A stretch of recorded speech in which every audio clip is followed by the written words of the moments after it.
all the drilling activities done so far has also been very cost effective. My colleague from the TRT World Research Center, Serkan Birgel.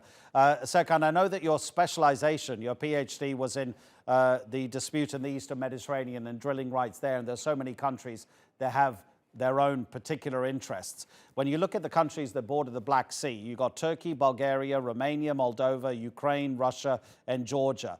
Would this in any way be considered a similar situation, considering the fact that there's so many countries that might have their own interests in the Black Sea? I really wouldn't say so, because maritime boundary delimitation in the Black Sea is basically done and dusted.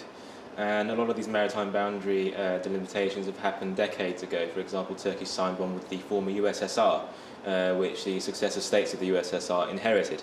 And this discovery is well within Turkey's maritime jurisdiction zones. So I don't see the kind of mishmash of competing and contested overlapping maritime claims that we see in the Eastern Mediterranean. It seems to be the antithesis of the Eastern Mediterranean, to be honest. When one country discovers natural gas, as Turkey has done, is there anything that suggests that possibly there might be more in that particular area? I mean, again, using your expertise about what's been happening in the Eastern Mediterranean, is there any sort of parallel in terms of what sort of reserves might be underneath the seabed of these two bodies of water?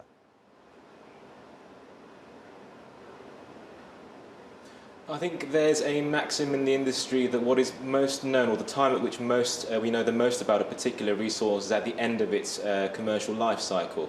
So as we go, we will know more about this particular resource from this particular well, from this particular play. But as the ministers suggest themselves, this is only perhaps the beginning, and they are going to conduct further research and drill deeper.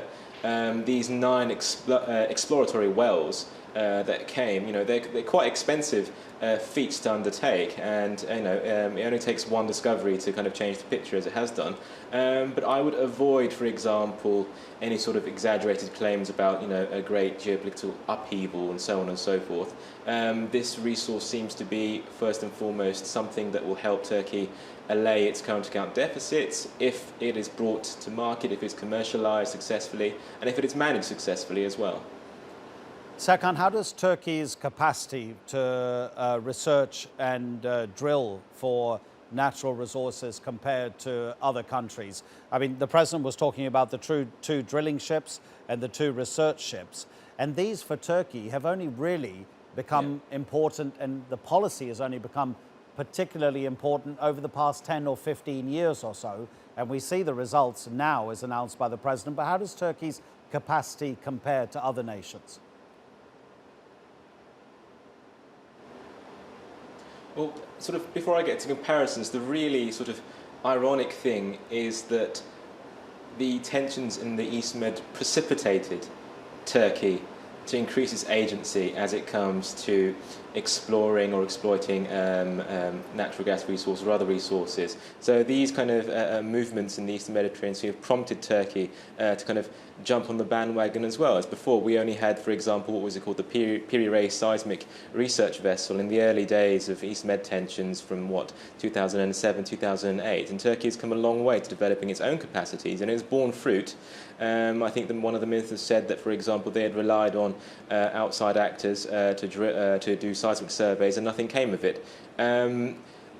Most countries do rely on international oil companies, but whether Turkey can partner up with any other entities, that would possibly be a good signal for the future in order for it to expand its own expertise.